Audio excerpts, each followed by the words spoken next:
नमस्ते, यहाँहरूलाई मेरो नेपाली किचनमा स्वागत छ। आज म यहाँहरूमाझ खसीको मासुको अचारको रेसिपी लिएर आएकी छु। यहाँहरूले मेरो अगाडिको कुखुराको मासुको अचारको भिडियो धेरैजनाले मन पराएर हेरिदिनु भएको छ र हजुरहरूकै रिक्वेस्टमा म आज खसीको मासुको अचारको रेसिपी लिएर आएकी छु। यसरी बनाएको खसीको मासुको अचारको स्वाद पनि एकदमै मिठो हुन्छ र यसलाई हामीले लामो समयसम्म राखेर खान पनि सक्छौँ। नजिकै आउँदै गरेको दसैँमा पनि हजुरहरूले यसरी खसीको मासुको अचार बनाएर राख्न सक्नुहुनेछ। आउनुहोस् बनाउन सुरु गरौँ है त।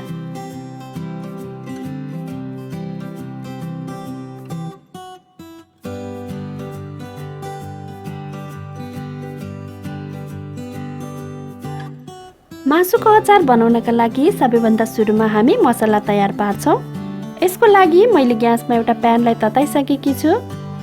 अब म यसमा 2 चम्चा धनियालाई राख्दैछु। यसरी नै 1 चम्चा जिरा, 1 चम्चा तोरीको दाना, 1 चम्चा सौंफ अथवा पानजिरा र केही मरिचको दानाहरूलाई मैले यहाँ राखेँ। अब यसलाई हामीले चलाउँदै केही बेरसम्म भुट्नुपर्छ।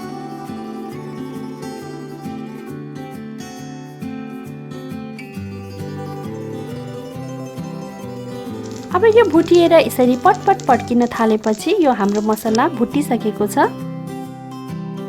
अब यसलाई निकालेर केही बेर सेलाउनु पर्छ। अब हल्का सेलाएपछि एउटा मिक्सीको जारमा राखेर अब यो मसलाहरूलाई हामीले पिस्नु पर्छ। यहाँ मैले मसलालाई पिसिसकेको छु। यसलाई हामीले एकदमै मसिनो पाउडर बनाउनु जरुरी छैन। यसलाई हल्का खस्रो नै भए पनि हुन्छ। अब मसला पिसिसकेपछि मैले यहाँ पानीमा 10-15 मिनेटसम्म यो रातो सुकेको खोर्सानीलाई भिजाएकी छु र 2-3 पोटी लसुनलाई पनि मैले केलाएर यहाँ राखेकी छु र अब यो लसुनलाई पनि म फेरि एउटा मिक्सीको जारमा राख्दैछु र भिजाएको रातो खोर्सानीलाई पनि यसमै राखौँ र यो खोर्सानी र लसुनलाई पनि पिसेर हामीले यसको पेस्ट बनाउनु पर्छ। यहाँ मैले पिसिसकेकी छु। अब हाम्रो अचार बनाउनका लागि मसलाहरू तयार भइसकेको छ। अब ग्यासमा एउटा कराईलाई तताइसकेपछि मैले यहाँ ठुलो चम्चाले 4 चम्चा जति तोरीको तेललाई राखेँ। अब तेल राम्रोसँग तातिसकेपछि मैले यसमा केही दालचिनी, ल्वाङ र तेजपत्तालाई पनि फुराएँ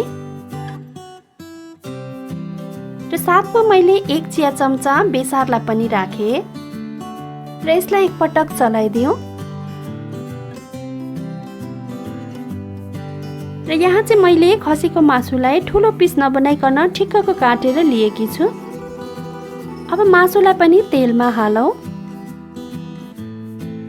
अब मासुलाई चलाउँदै चलाउँदै केही बेरसम्म हामीले भुट्नु पर्छ। यदि हजुरहरूले धेरै मासुको अचार बनाउँदै हुनुहुन्छ भने चाहिँ मसलाहरूको क्वान्टिटी पनि अलि बढाउनु पर्ने हुन्छ। अब मासुलाई मैले केही बेरसम्म चलाउँदै यसरी भुटिसकेपछि मासुबाट पानी निस्किन थालेको छ। अब यसमा म आधा चम्चा नुनलाई पनि राख्छु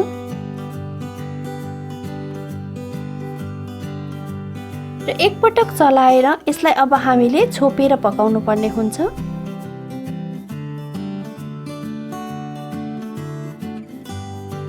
र अब मासु छोपिसकेपछि चाहिँ हामीले ग्यासको फ्लेमलाई मिडियम टु लोमा राख्नुपर्ने हुन्छ र बीचबीचमा हामीले यसलाई खोलेर बेला बेला चलाउनु पर्छ।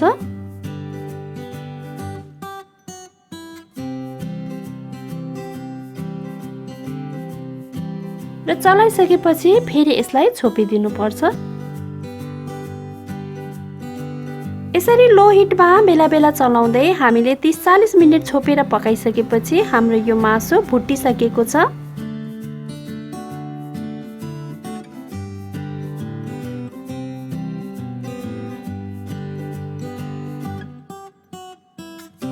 यसलाई हामीले यसरी काँटाले पाक्यो कि पाकेन भनेर चेक गर्न सक्छौँ। अब यो मासु पाकिसकेको छ। अब मासुलाई हामीले यो तेलबाट बाहिर निकाल्नु पर्छ र अब यही तेलमा म मसिनो गरी काटेको अदुवालाई फुराउँदै छु। हजुरहरूलाई यदि तेल कम छ जस्तो लाग्यो भने तोरीको तेललाई थप्न पनि सक्नुहुनेछ। अब अदुवालाई केही बेरसम्म चलाउँदै फ्राई गर्नुपर्छ। अब अदुवा फ्राई भइसकेपछि अघि हामीले पिसेर राखेको लसुन र खोर्सानीको पेस्टलाई पनि यहाँ राख्नुपर्छ। अब यसलाई पनि चलाउँदै केही बेर पकाउनुपर्छ।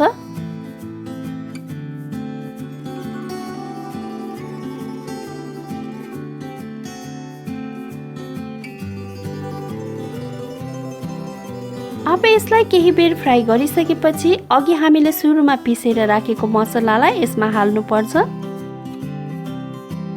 अब म यसमा रातो कश्मिरी खोर्सानीको धुलोलाई पनि राख्दैछु। र यो मासुको अचारमा पिरो अमिलो चाहिँ हजुरहरूले आफ्नो स्वाद अनुसार नै राख्न सक्नुहुनेछ। तर अचार बनेपछि अलिकति पिरो अमिलो नै मिठो हुन्छ। र यसमा मैले थोरै मात्रामा नुनलाई पनि राखेँ, किनकि नुन अघि हामीले सुरुमा मासुमा पनि राखेका छौँ, त्यसैले नुन चाहिँ विचार पुर्याएर राख्नुपर्छ। अब मसलालाई पनि चलाउँदै केही बेर भुट्नुपर्छ।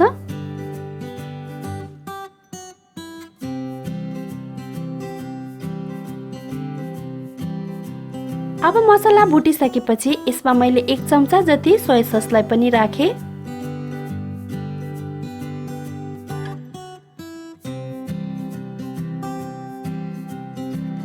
अब चाहिँ अघि भुटेर राखेको मासुलाई अब यसमा राख्नुपर्छ। अब यसलाई राम्रोसँग मिक्स गर्नुपर्छ।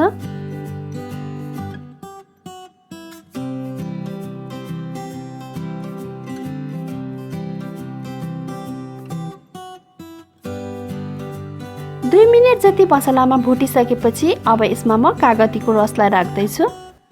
मैले चाहिँ यहाँ एउटा कागतीको रसलाई राखेँ।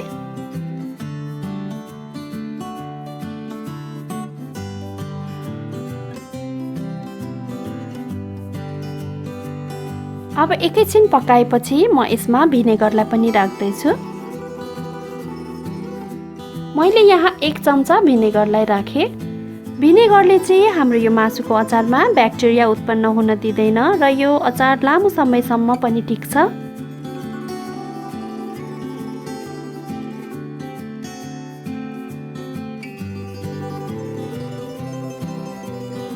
अब भिनेगर राखेर चलाइसकेपछि चाहिँ हामीले ग्यासको फ्लेमलाई अफ गरिदिनुपर्छ।